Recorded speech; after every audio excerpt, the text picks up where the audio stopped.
to Sid Moment Kitchen. இன்னைக்கு Sid Moment Kitchenல ரொம்ப சுவையான கேரளா கடலை கறி எப்படி பண்றதுன்னு பார்க்க போறோம். இந்த கடலை கறி புட்டு, இடியாப்பம், தோசை, இட்லி, சப்பாத்தி கூட ரொம்ப சுவையா இருக்கும். இதை எப்படி சுலபமா குக்கர்ல 10 நிமிஷத்துல பண்றதுன்னு பார்த்தறலாம். இதோட இன்கிரிடியன்ட்ஸ் என்னன்னு பார்த்தறலாம் வாங்க. நான் இன்னைக்கு 1 கப் வெள்ளை கொண்டக்கடலை எடுத்திருக்கேன். இந்த கொண்டக்கடலைக்கு பதிலாக நீங்கள் கருப்பு கொண்டக்கடலையும் எடுத்துக்கலாம். அது ரொம்ப சத்தானது. இப்போ இந்த கொண்டக்கடலையை நான் ஓவர் நைட் தண்ணியில் ஊற வச்சு எடுத்திருக்கேன். இப்போ நான் இதை வேக வைக்கல, நம்ம குக்கரில் பண்ணுறதுனால டைரெக்டாக மசாலாவோட சேர்த்து வேக வச்சுக்கலாம். ஒரு பெரிய வெங்காயம், 2 சின்ன சைஸ் தக்காளி, 2 டீஸ்பூன் மல்லித்தூள், 1 டீஸ்பூன் மிளகாய்த்தூள், 1/4 டீஸ்பூன் மஞ்சள் தூள், 1 கொத்து கருவேப்பிலை. வதக்கி அரைக்கிறதுக்கு தேவையான பொருட்கள்: 5-6 சின்ன வெங்காயம், 4 பூண்டு பல், ஒரு சின்ன துண்டு இஞ்சி, 2 பச்சை மிளகா. உங்க பச்சை மிளகா வந்து ரொம்ப காரமா இருந்துச்சுன்னா 1 பச்சை மிளகா போட்டுக்கோங்க. இது காரம் கம்மியான பச்சை மிளகா, அதனால 2 எடுத்திருக்கேன். 1 டீஸ்பூன் மிளகு, 1/2 டீஸ்பூன் சோம்பு, 1 கை அளவுக்கு தேங்காய், 2 கிராம்பு, 1 பட்டை பீஸ். இதையெல்லாம் எண்ணெய் ஊத்தி வதக்கி அரைக்க போறோம். கடைசியா தாளிச்சு கொட்டுறதுக்கு 2 காஞ்ச மிளகாய், 1 டீஸ்பூன் கடுகு உளுத்தம் பருப்பு, 1 கொத்து கருவேப்பிலை, தேங்காய் எண்ணெய், உப்பு தேவையான அளவு. அடுப்புல ஒரு பேன் வச்சுட்டு 2 டீஸ்பூன் ஆயில் ஊத்திருக்கேன். இதுல முதல்ல ஒரு பட்டை, 2 கிராம்பு, 1/2 டீஸ்பூன் சோம்பு, 1 டீஸ்பூன் மிளகு. இப்போ பாத்தீங்கன்னா சோம்பு, பட்டை, கிராம்பு எல்லாமே வெடிச்சாச்சு. இந்த நேரத்துல 2 பச்சை மிளகாய், 1 துண்டு இஞ்சி, 4 பல் பூண்டு, 6 சின்ன வெங்காயம்.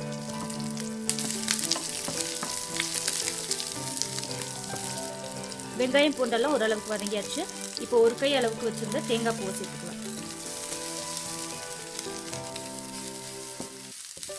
1 கை அளவு எடுத்துக்கலாம், இல்லாட்டி அரை முடி தேங்காய் எடுத்துக்கோங்க. இப்போ பார்த்தீங்கன்னா தேங்காயும் நல்லா எண்ணெயில் வறுப்பட்டு வந்துருச்சு. இதை எடுத்து ஆற வச்சு மையான பேஸ்ட்டாக அரைச்சிக்கலாம். குக்கர் வச்சாச்சு.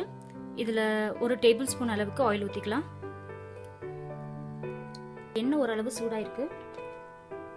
1 கொத்து கருவேப்பிலை முதல்ல ஆட் பண்ணிக்கலாம். 1 பெரிய வெங்காயம்,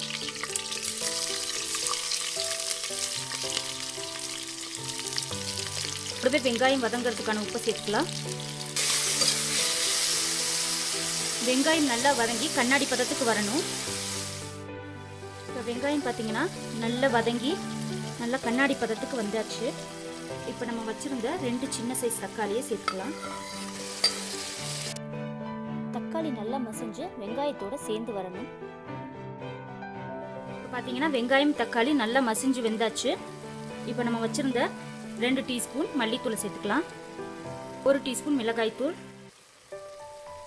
1/4 டீஸ்பூன் மஞ்சள் தூள்.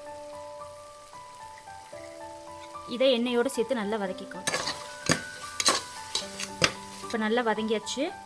இந்த நேரத்தில் நம்ம அரைச்சி வச்சிருந்த தேங்காய் கலவையை சேர்த்துக்கலாம். இப்போ இது ஒரு தடவை நல்லா வதக்கி விட்டுக்கலாம்.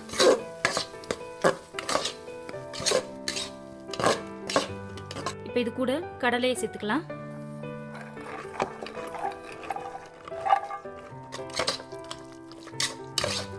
இப்போ இந்த கறிக்கான தண்ணி சேர்த்துக்கலாம். நம்ம வச்சிருந்த பாத்திரத்திலே கொஞ்சம் தண்ணி ஆட் பண்ணி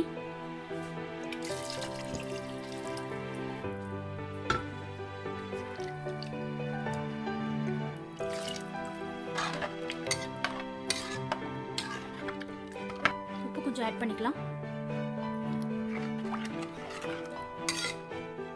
இந்த கடலைக்கறியை 8 விசிலுக்கு வேக வச்சு எடுக்க போகிறோம்.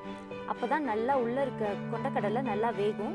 நம்ம வேக வைக்கும்போது கொஞ்சம் தண்ணி எக்ஸ்ட்ராவாக ஆட் பண்ணி வேக விடணும். இப்போ இது நல்லா 8 விசிலுக்கு வேகிறதுனால நல்லா திக்கான கன்சிஸ்டன்சிக்கு வந்துடும். தாளிக்கிறதுக்கு இந்த பேனில் 2 டீஸ்பூன் அளவுக்கு தேங்காய் எண்ணெய் விட்டுக்கலாம். தேங்காய் எண்ணெய் நல்லா உருகட்டும். இப்போ 1 டீஸ்பூன் கடுகு உளுத்தம் பருப்பு சேர்த்துக்கலாம்.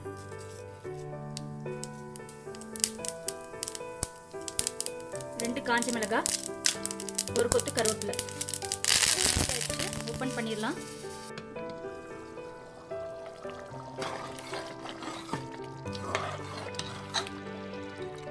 இப்போ நம்ம தாளிச்சு வச்சிருந்ததை கொட்டிக்கலாம்.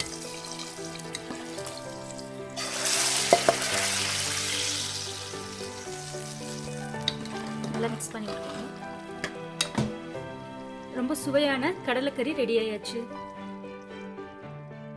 உங்களுக்கு இந்த வீடியோ பிடிச்சிருந்துச்சுன்னா மறக்காம சித்மாமன் கிச்சனுக்கு சப்ஸ்கிரைப் பண்ணுங்க. அண்ட் பக்கத்துல உள்ள பெல் ஐகானை மறக்காம ஆன் பண்ணிடுங்க. என்னோட வீடியோ உங்களுக்கு உடனுக்குடனா வரும். அண்ட் இந்த கடலைக்கறியை கண்டிப்பா ட்ரை பண்ணி பார்த்துட்டு உங்க எக்ஸ்பீரியன்ஸை கீழே இருக்க கமெண்ட் செக்ஷன்ல கமெண்ட் பண்ணுங்க. தேங்க்ஸ் ஃபார் வாட்சிங்.